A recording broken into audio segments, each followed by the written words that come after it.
Olá, sou Silvia Colombo, repórter especial da Folha. Bem-vindos à série de entrevistas Fuga para Frente, que é parte da comemoração de 100 anos do jornal Folha de S.Paulo. Nesta série, nós entrevistaremos diversas personalidades, entre outros assuntos, sobre os desafios do jornalismo e as ameaças recentes à democracia e à liberdade de expressão. Hoje entrevistaremos Salman Rushdie, o escritor anglo-indiano, que lança no Brasil, em abril, o livro Quixote.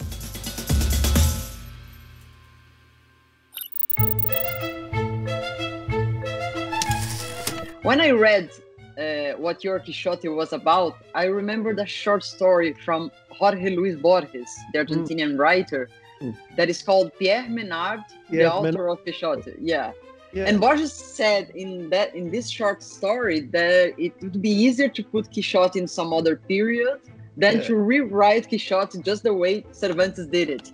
And I would like to know how was it for you?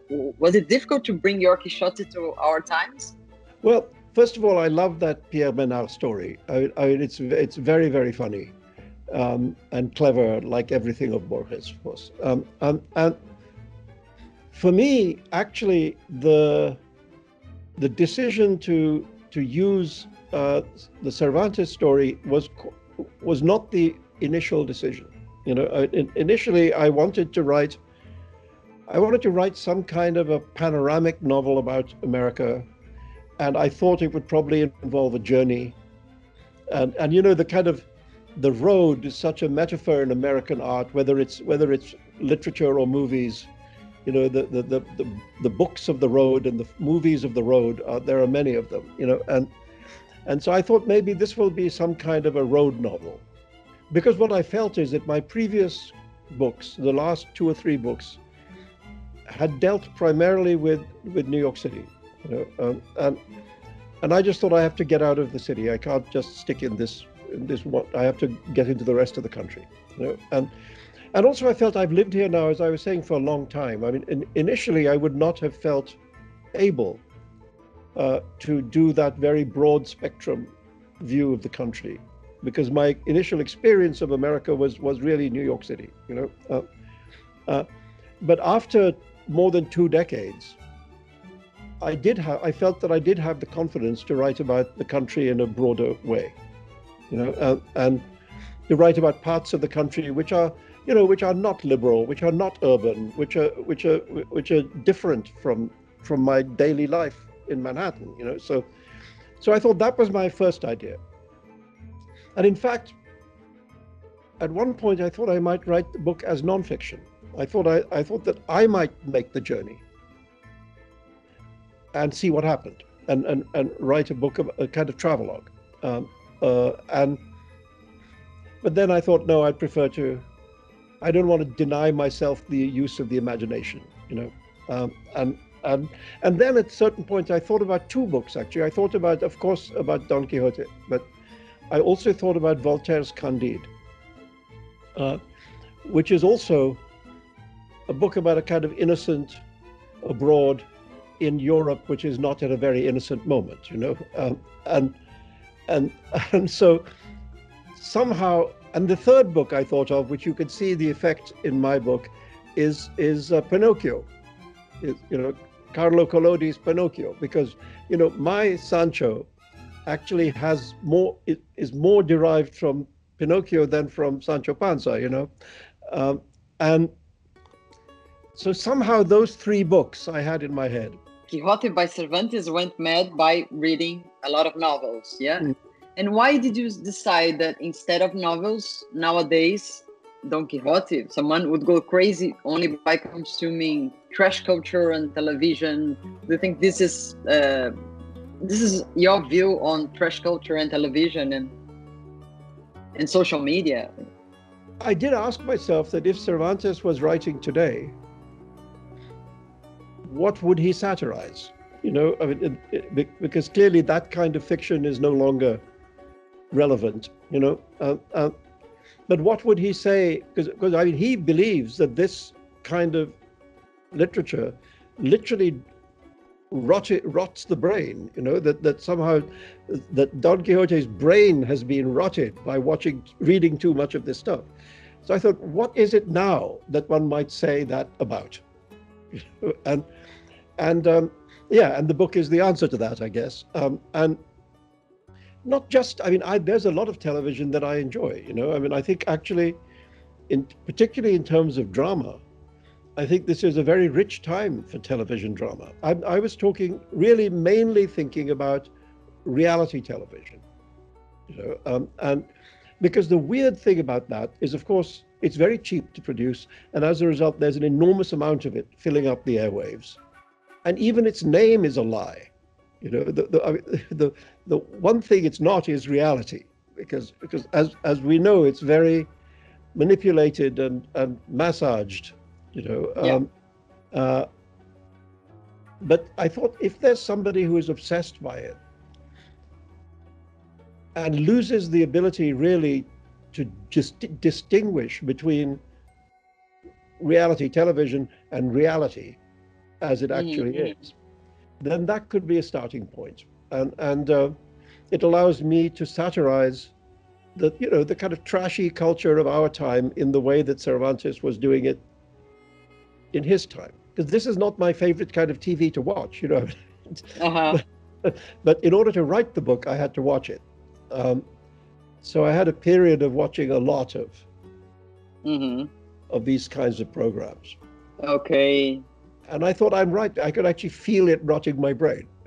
So.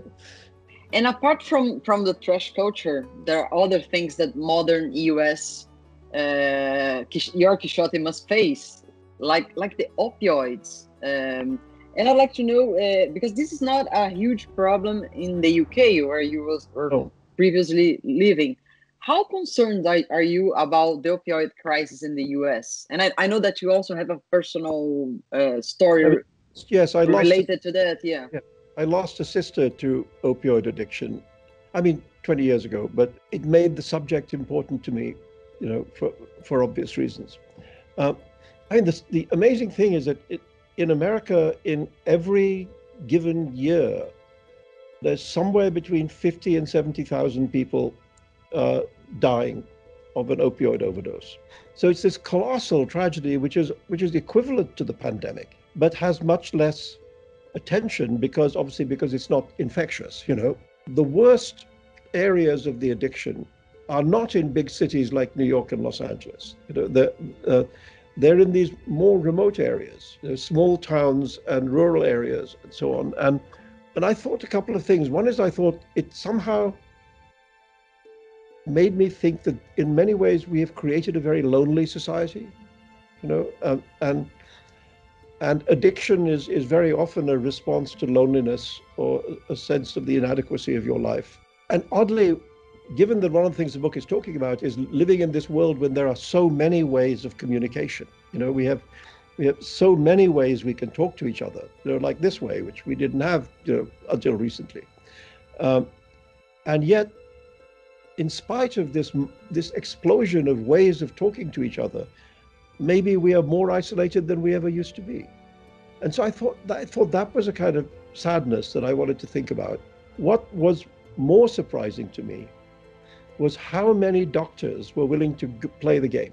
That doctors found that their ethics were so cheap, that surprised me, And I thought, especially now, when in many ways we have such admiration for the medical community, what doctors and nurses and hospital workers, what they're doing now and what they are risking for all of us, is something we rightly, I think, we have great admiration for. Retrospectively now, it makes it even stranger that in the research for this book, I discovered that there's also these other kind of doctors who are crooks.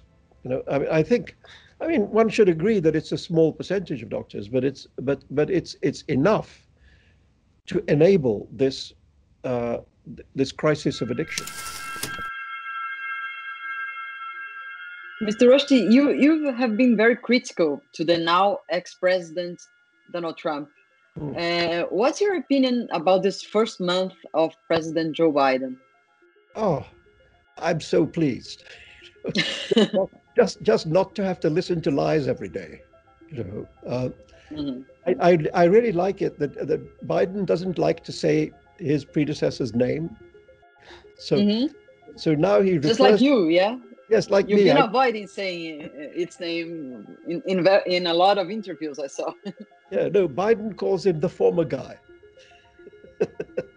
And I like that. We should just call him the former guy.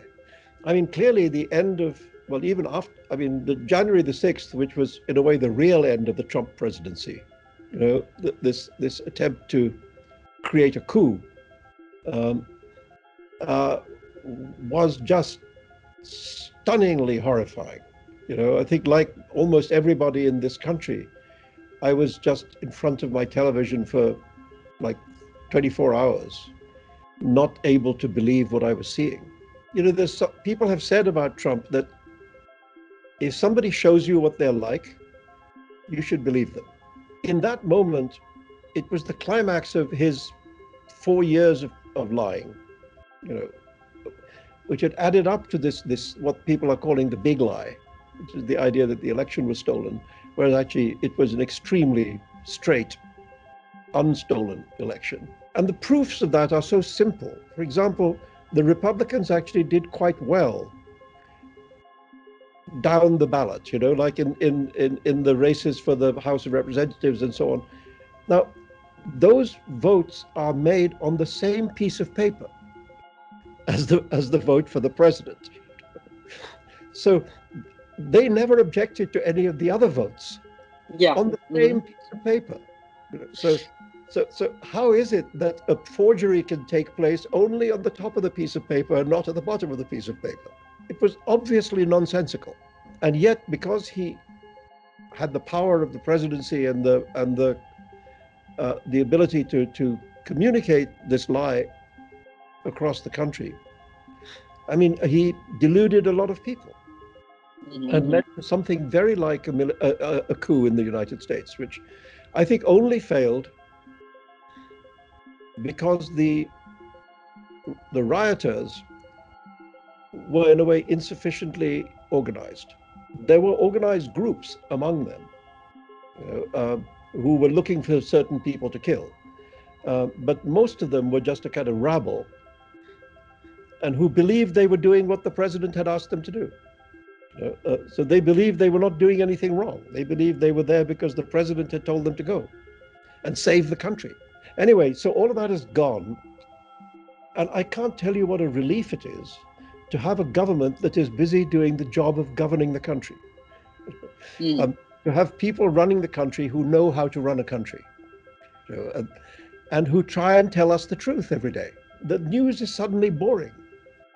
And it's actually incredibly a relief that the news is boring. We don't have to wake up every day thinking, what has he done today? What has he said today? Which for the last 4 years, we had to do that every day. You know, because it was this non-stop kind of cascade of untruth and just appalling behavior, appalling policies towards the environment, appalling policies towards racial minorities, and appalling relationships with the country's natural allies, and kind of cozying up to dictators around the world, including in Brazil. Um, and all of that has gone, and suddenly it feels like a civilized country again. At least we have 4 years of that.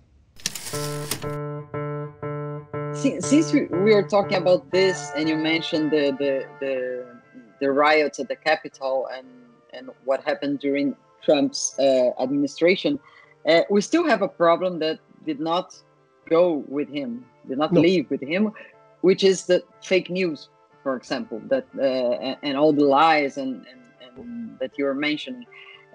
This is a huge challenge, not only for journalism, also for writers and people who communicate. Yeah, what's your opinion on fake news and how professional journalism can beat it?